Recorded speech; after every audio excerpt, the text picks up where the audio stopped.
is Wellsprings of Talent? Well, Wellsprings of Talent is a program that's designed to really help both individuals and organizations bring out the very best in their people. One of the things we've discovered in the research that we've done is that there's really about 30 to 40% of people's capabilities that they have available to deliver to their organization, but that they're not being accessed effectively. That's a huge loss in productivity and opportunity, not only for the organization, but also for the people themselves. So Wellsprings of Talent gives a very powerful set of tools that both individuals and organizations can use to bring out the very best in themselves. And there's really three key components to it. The first one are the Talent Catalyst conversations. And this is really a way that anybody in the organization can serve as a catalyst for others. And that is, just like in chemistry or in biology, a catalyst is something that triggers a reaction, stimulates and precipitates a response. And that's exactly what a talent catalyst does. And the neat thing about it is that people can do that with a very minimal amount of training and guidance, so that we can scale this program across a very large organization, both up and down and around in the organization. And you're not limited by only having a program that's just for a few select people. Because the key thing we're finding is it's not just having the high potentials in the organization perform well, but that 60 to 80% of the people that are sort of in the middle, who could be delivering a lot more, having a far more enjoyable experience themselves, but the organizations are not really engaging effectively. And that's really what we're targeting. So these talent development conversations are very powerful. They're really keyed off of the very best the knowledge that we have from the latest science about best brain performance, what it takes to access that, how to do that effectively, how people learn most effectively. It's very interesting. Not everybody learns the same way. Yet our organizations have been very slow to figure out how to communicate with and how to tap the way people learn and to have them engage effectively. And this program is very effective at having people quickly find out what those are and how to tap that and to use the native talents and capabilities of the employees themselves very, very effectively.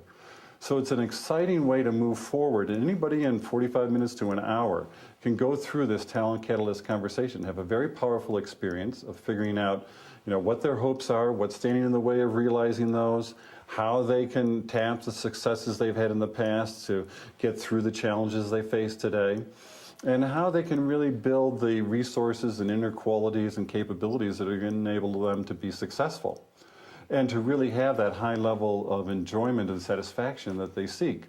So this is very different from the typical approach that organizations have been taking. Organizations tend to take an approach with talent development that is sort of a top-down command control view of the world. Like, okay, we're going to figure out what our people need to know and what we need to get from them, and then we're just going to try to drive those results.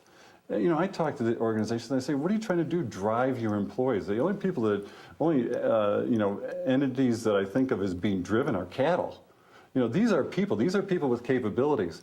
The key thing for organizations is not to try to drive it down, but rather to figure out how do we unleash those wellsprings of talent that are within people that are waiting to come forward and captivate and engage the interests of people that will enable them to move forward and to unleash those talents for their own satisfaction and also for the benefit of the organization. That's the win-win in this. So what we've really done is design something that not only builds the assets for someone's own career, but also in that process, they're developing knowledge assets that the organization can retain and apply. So both parties win. So it isn't this sort of thing of, oh, well, I don't know if I really want to train and develop our people because they might just go away. It's rather, okay, how can we train and develop our people and do that off of their own motivation and interest and get the benefit of building assets for the organization that will continue whether that person remains or not. But most often, when people are excited and engaged about their work, they stay. So that's the key thing that we need to do, is figure out how to do that. And that's what the Wellsprings of Talent program does, is these very powerful talent catalyst conversations, then has key action plans and productivity tools that enable people to do that. Because a lot of times people will come up with ideas and they'll say, this sounds great, I'd love to be pursuing this new opportunity that I've now identified and overcome these obstacles that I've got, but I don't have time. How many people say, I don't have time? Well, the reality is, even the most busy of executives, and I coach CEOs of companies and others, they can find, with effective tools, a way to free up 10 to 20% of their time. You know, that's a half day to a full day each week. Or that's going from the 80 hours a week that they're working, you know, down to something that's more manageable in the, you know, 45, 50 hour range. So that's a huge difference in their capabilities and in their opportunities to realize those. And that's what gives the space and opportunity to bring this into practice. So it's that combination of the talent catalyst conversations, the action plans, and effective productivity tools, and then how to turn those into both career and organizational assets that make this a really coordinated and effective program. How do you teach a senior executive to listen to someone when they get turned on by the talent catalyst experience? Well, that's key, and that's one of the things that's very exciting. In each of these workshops that we do, we have everybody play both roles, being the talent catalyst for somebody else in the conversation, and then they turn around and switch roles, either with that same person or with somebody else, and play the other role. So actually, some of the most exciting experiences we've had have been, in fact, where first-line employees have been serving as a talent catalyst for the CEO. And you might wonder, well, how does that happen? Well, oftentimes the CEOs are most interested about, you know, how can I better engage my people? Who better to catalyze new and fresh ideas for the CEO than that first-line employee that CEO's, you know, trying to, quote, in his own mind or her own mind, motivate. But rather to see, okay, how can this first-line employee help them see some new perspectives on this issue? And how can that first-line employee really help bring out some better talents and capabilities on the CEO's part and how to respond? So it's a very interactive kind of approach. It's not this sort of like, okay, we're doing this program just for the unwashed. It's really how can everybody, top down and across the organization, engage in this effectively. And so I kind of think about it as I've talked with the director of learning at Google.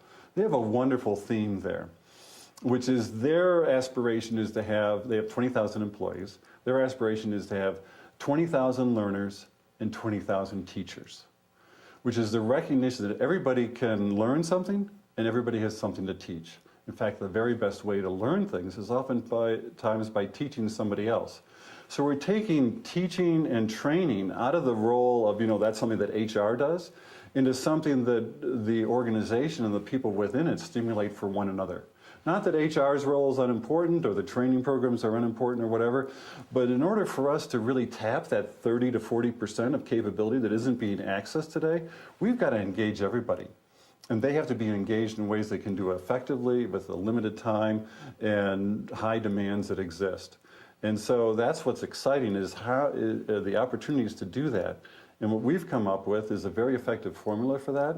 We've pulled together the very best people who are professional coaches from around the world to offer ideas and support into this. And so we've got a team that's able to deliver this very effectively in any part of the world and for any kind of organization, be it a corporation, be it a small company, be it a government agency or a community organization.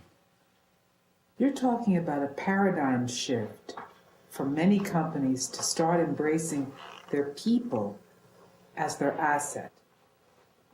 Exactly. That's what's absolutely critical, is rather than think about them as, okay, something to manage, it's really what can we do to unleash the talents and capabilities that these people have in their own motivation? See, people aren't motivated when they're directed to do things by other people. They're motivated by when what needs to be done in the organization is in alignment with something that they're excited about doing. And the fun thing has been, you know, some more CEOs or managers think, well, geez, if I do this, what if people come up with something different than what I need them to do? Well, you know, the kind of fear factor comes in. And the intriguing thing is that over and over we've seen in organizations that, in fact, people and their own interest in building their skills and talents line up with what the organization needs. That we can trust the self-organizing capabilities of people. And that's really where the latest management science is going. That's what my colleague Meg Wheatley works on is, you know, self-organizing organizations, how to get away from command and control. What we've done is figure out how to make that happen and enable that to happen through the skills, talent, energy, and motivation of people in the organizations themselves.